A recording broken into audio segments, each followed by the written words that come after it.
Hi, dummy. I can say that. If you see my other videos, I'm one of you.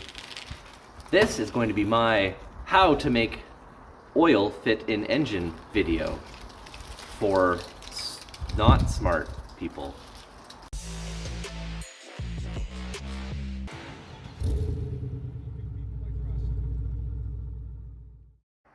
Step 1. Picking your oil. Here is how a smart person chooses their oil. Oh yeah. Ugh. Meh. Ooh, that's better. Oh, no. There you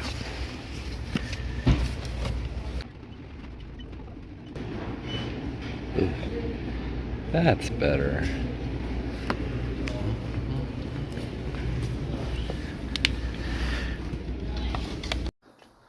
Step 2, locate engine. Locate engine. Hi, I'm your friendly neighborhood shade tree mechanic. I want to take you on a journey today under an engine to remove all its dirty, dirty lubricant.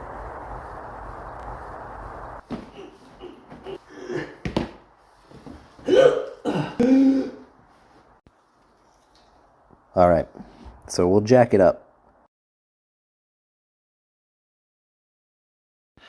Now, you're going to want to get yourself one of these oil things that catches oil. I got mine from my dad.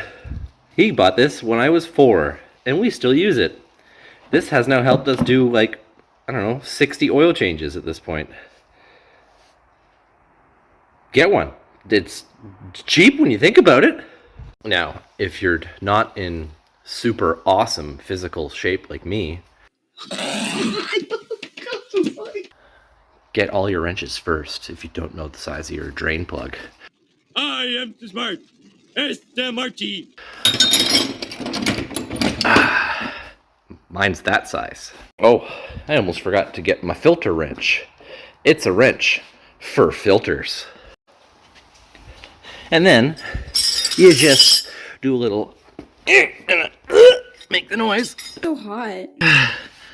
And where are we? Ooh. Our BB. That's metal. Nice. 17 on. Right, this way, yeah. Lefty loosey, righty tighty. Unless you're facing the other way of the bolt, then it's righty loosey, lefty tighty. Righty tighty, lefty loosey, not lefty tighty. Mess it up because you're a loser.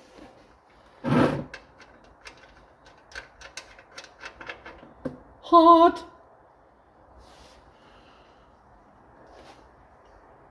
I reuse my crush washers, and I've never had an issue with it. I want to replace your crush washer. You don't want to have a leak.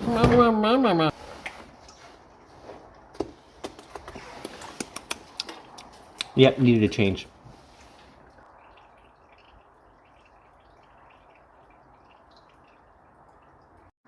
So on this particular vehicle, which is a...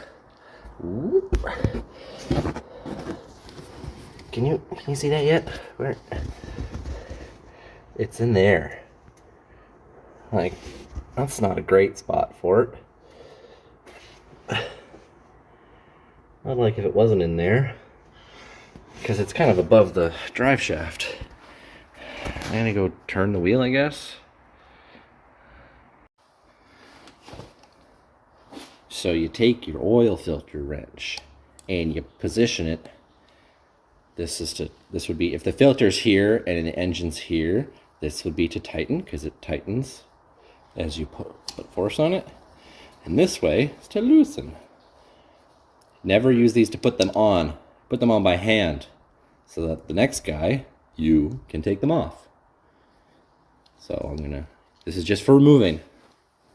Dad. Screwdrivers take his filters off because he overdoes it.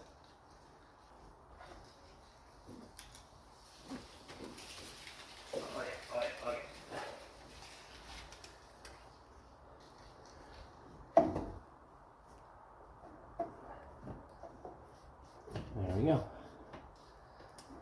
A lot of these are under the engine in a more accessible spot.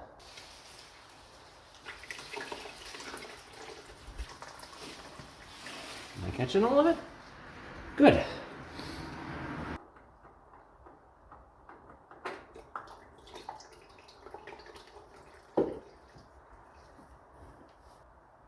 There's your old filter. You want to make sure when you take these off that the rubber gasket comes with it. If there's no rubber gasket around the edge here, that means it's still on the car. And if you don't notice that and you put your new filter on and you sandwich two gaskets together, the moment you get oil pressure, the gasket's going to go and all the oil is going to spit out all over the floor. So check that this comes off. All right, go ahead and start it. Okay, you can cut it off. So my car is imported from Japan, so every time I do anything, I gotta like make sure it's the right part. So old and new, the oil gasket, the rubber gasket matches up, and by checking, I'm making sure the new one has a little bit of lubricant around the edge. But if you're putting one up, you might as well put a bit of oil in it just to pre-fill it. It's less time for your engine to be starved of oil on the first startup because it doesn't have to fill a filter first. All right, let's just put a little bit in. Whoop, whoop. Okay. Oh, yeah, that's oil all over me. Okay, good. Oh, that was a bad idea. Now I am very oily. Don't judge me. I'm just doing my thing. Maybe if the camera's not here. Maybe it'll be easier if the internet's not watching me. Okay, that was easier without you guys watching me. Left hand, go in and rotate and tighten it on. And we're just gonna go as tight as we can with our hand because otherwise it won't come off next time without a lot of cursing and swearing. But you guys like that sometimes, right? Shiny new filters in there, it's tight, and there's oil dripping everywhere. So, one thing I recommend, as one of them there shade tree mechanics, is try to wipe the oil off of everything it dripped on, so that after you start it, you will see any new leaks that start. Now it's time to put oil in the engine. Here's your dipstick. That wasn't even, that does not fit well? Why does my dipstick not fit? I've heard that before. Oh, there. My dipstick wasn't in right. Anyways, adding oil. Under no circumstances close this hood until you've added the oil back in the engine. It lubricates your engine while it's doing the suck, squeeze, bang, blow thing. Go, suck, squeeze, bang, blow, suck, squeeze, bang, blow. Oh, that was hard to open. Now, if there's like a milky residue on here, milky means milkshake. Milkshake means coolant and air and stuff is bubbling in your oil, and that is bad. This is good. More fun with a funnel. For the oil that I chose for this, it is the recommended weight according to the owner's manual and to the internet for this particular K24 engine, this Honda engine. Your choices may vary. Unless you drive a rotary powered vehicle, just go with the synthetic. This is cool. They've done some research on like studying used oil. With the synthetic, it doesn't really break down over time. It's really just usage.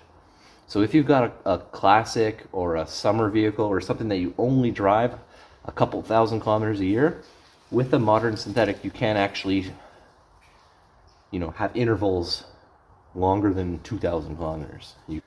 And this one takes 4.2 when you change your filter. So I'll put a glug glug in there and we'll let the thing drain. While that's draining, I'll show you. This started with 5 liters. Nice thing is we see how many I've used. So I've put in a little over a liter now. And then we need 4.2. So we're gonna get it down to about the 1 liter mark, a little bit under that. I'll just do a splash more. You can overfill a little bit, but if you overfill to the point where your crankshaft is splashing and frothing up the oil, that can actually negatively affect how well the oil lubricates. I'm honestly pretty confident that's gonna be great, but we're gonna check it with the dipstick anyways. Let's cap that for now so no bugs or leaves blow into my engine. How to check your oil. Please, everyone, if you're gonna remember anything, remember this. You pop your dip, your old stick there, pull it all the way out. Wipe it clean. Treat it nice. Make it shiny. Give it some love. Now, inspect. And you'll see here, we got just a little area at the bottom with 2 holes in it. The bottom hole is low. The top hole is high. When you put that into your engine, you're gonna get a reading on there as to how high the oil is. Now, I haven't started this engine yet. I'm gonna check it before I start it. I'll check it after I start it. The oil filter is still empty. That will fill when the engine starts. So it will actually go down a little bit after starting this. But this will tell us if it's safe to start or not. We're gonna dip it in the dipstick hole all the way down. Get it seated. It's now got some oil on it, and then we lift it up and we keep it pointed down. And we can see, can you see? I can see that there is a little bit of oil in each hole, and the oil mark is actually about 1/8 of an inch above the top hole, which is perfect. That means when we start it, it'll drop a little when the filter fills. Don't check your oil like this, because what you might do, if you tilt your dipstick up and then look away because someone distracted you and look back, the oil will drip up from the low mark it was at to a new higher mark that makes you feel better about yourself. Now, assuming there's no leaks underneath, we start it, let the filter fill,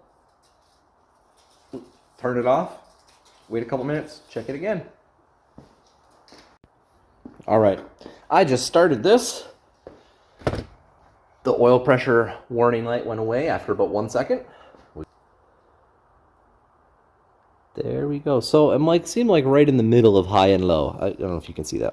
I'm focusing on my eyes seeing it because it's more important that I get it right than you. Now, my car's last oil change in Japan, 83,400 kilometers. And this one, 93,150. I was getting close. Put a sticker on there. Just somewhere that you can't see when the door's closed, hopefully. God, I love the service in this, though. Like, under the hood, there's a thing for the cabin filter. This is like they did a whole engine flush, I guess.